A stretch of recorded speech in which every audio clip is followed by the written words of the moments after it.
I have my coffee ready, guys. Cheers. As Agent Dale Cooper would say, I like it black as midnight on a moonless night. Oh, damn fine coffee. So welcome back, Alipers. We're going to do more alipbata. Have to. You guys have been amazing out there. Just before I started my alipbata 2 reaction videos, I was on about 8.5, 9,000 subscribers, and I think today I'm currently on about 15,000. You guys are amazing. Thank you very much. If you haven't done so already, hit the subscribe button, click the notification bell, because I will definitely be doing more alipbata. Now, of course, I also do other reactions, so from time to time you will see other artists appearing on the channel. I've done different breakdowns. I have original music, some piano covers, quite a lot on my channel, and some of you have been drifting into the other videos because I've seen some comments in there as well. Thank you very much for checking out my music. Music is my life, and to be able to share the music that I make with people is a lovely feeling. So I'd greatly appreciate you taking the time to head over and check some of it out if you've got some spare time. But today, it's all about alipbata. So let's get started with his Linkin Park cover of Numb.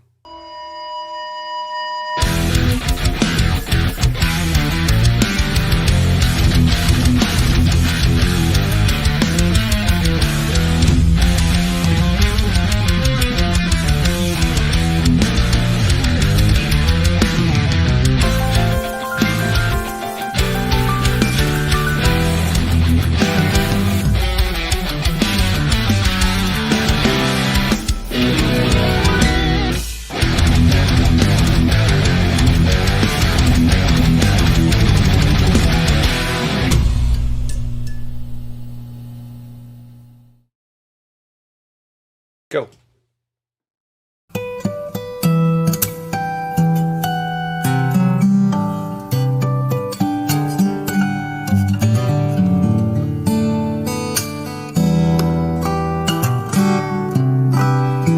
Oh yeah.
Do you know, something that really comes across in this is how relaxed he is.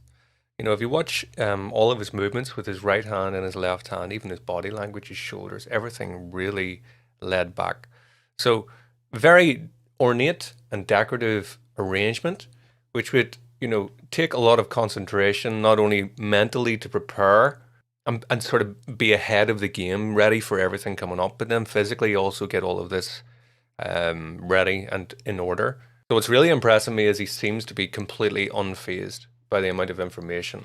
There's no jerky movements, nothing quickly trying to get a little percussive tap in here or remembering to do this or that. Everything is really what they call poetry in motion. It's the equivalent of, say, like a rally driver or an F1 driver, you know, navigating a very difficult course at high speed, obstacles, different cars, and, you know, the heart rate really slow, hardly blinking. You know, he's in that sort of zone, just everything flowing so well despite all of that. Also, as a third reaction to alipbata, this one does feel a little bit more complex than the other ones I've listened to. And I love complex music. So whether it's multi-layered music or whether it's solo arrangements, whatever it is, when there's a lot of things happening, a lot of nuances, I particularly find that exciting as a musician to listen to. But I must compliment him on one thing. He's got a lot of information happening, without overdoing it, in my opinion.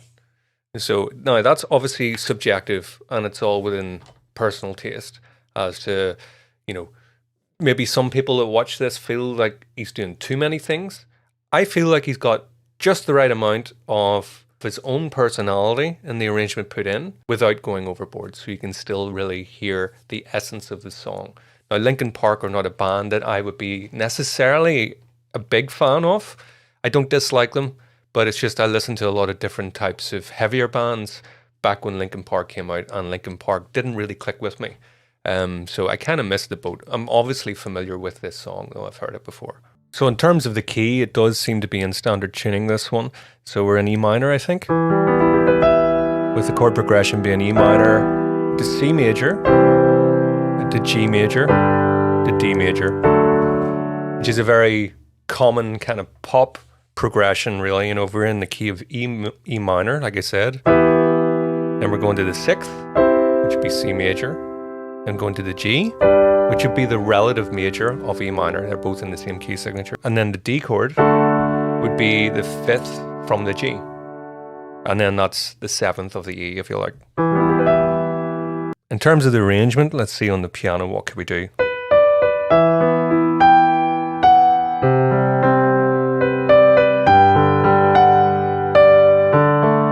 So a very sort of basic interpretation of it, but if I was maybe doing an improvisation on this, maybe in the style of alipbata, this is probably going to go horribly wrong.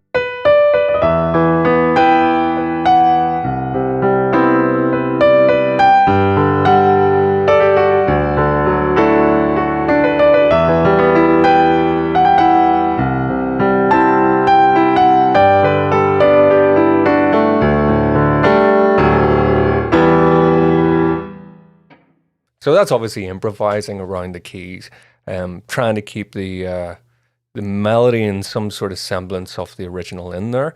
But obviously on the piano, it's a little bit different the way you translate it, because you have the extended range. So, and you could argue that it's easier in a way. In the guitar, you obviously have to think outside the box a little bit in terms of how to do it.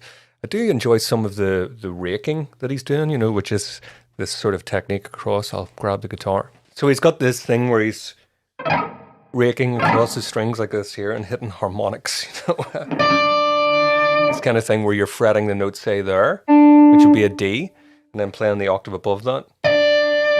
So you can kind of get... if you've seen the guitarist Paul Gilbert, it's the first time I really seen that. There's a great song, I think it's called Viking Kong. It's been a lot of years since I've heard him playing it.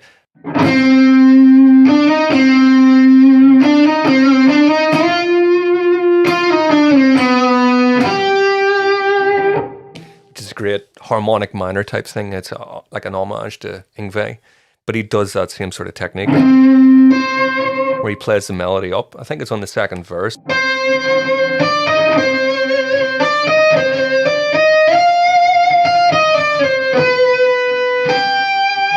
Obviously I haven't practiced that, so it's a wee bit ropey sounding, apologies. But it's the immediate place that my brain went to whenever I sort of see these kind of octave harmonics happening. Alip obviously is doing it unassisted without any electrical assistance, all acoustically, which is probably even more impressive. Although whenever you play electric guitar, especially with distortion, you do have your own challenges to sort of make sure you don't have too much noise and different problems. You know, everything gets picked up very loudly on the electric guitar. Any sort of little fluffs or mistakes like that.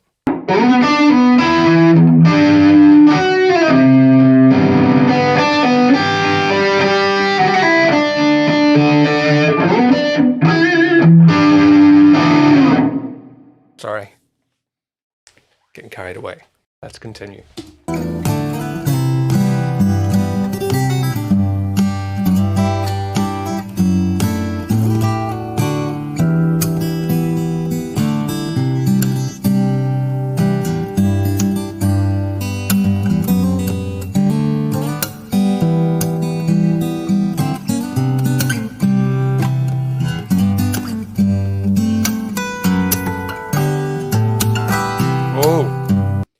Polyrhythm.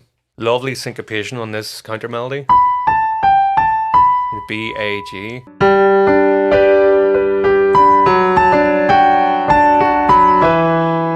Great groove on that. I think that's what it is. So chord progression there I think is G. Should be a D chord with an F sharp bass. Da da da goes to C. Listen to that counter melody. Da da da da da B A G A B. See if I can play along with this.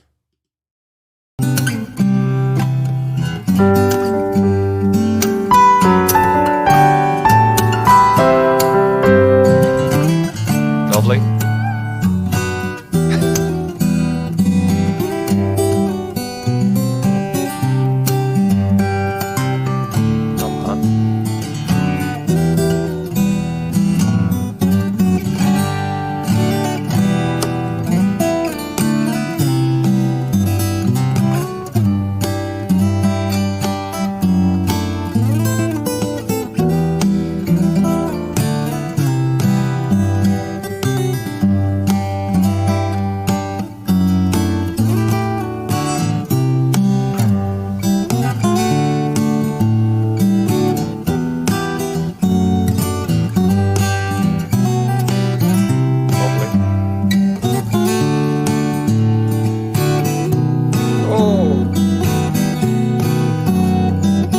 B7 chord.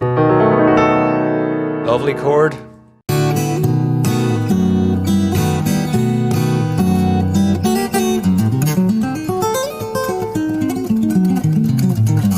What? That sounded like a diminished run.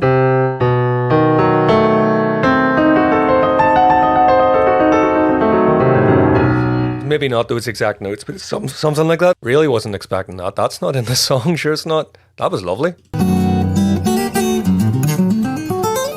Where's he starting on that one?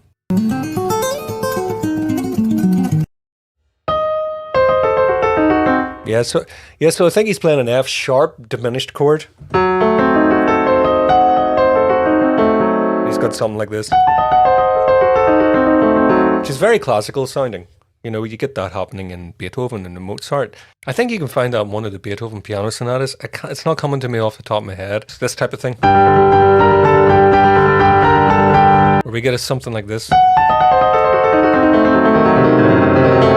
Bam, bam. Is it the hammer clavier maybe? Can't think of it. Okay, let's push on.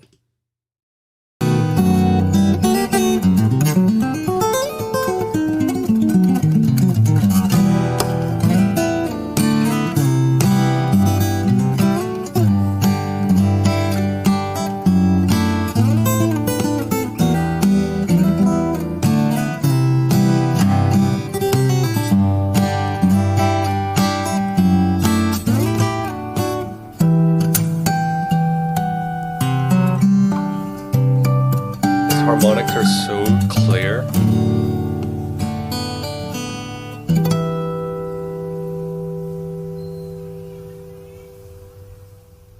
I love that you can hear the ambient noise in the background. Kids playing. Lovely. So yeah, there's lots of different things going on. You know, we talked about the harmonics where you maybe be fretting a note, tapping it maybe an octave higher, but he has the other ones where he's maybe just finding them on their own. You know, so everything below this note, doesn't matter what he's doing on that string. It's, you know, it's redundant because the higher note wins, really. You know, he's got that technique really down there where he's using that kind of thing instead of using the right hand and using the thumb. So I hope you enjoyed the video, guys. Don't forget to like and subscribe and click the notification bell for more videos. I'll see you all again very soon.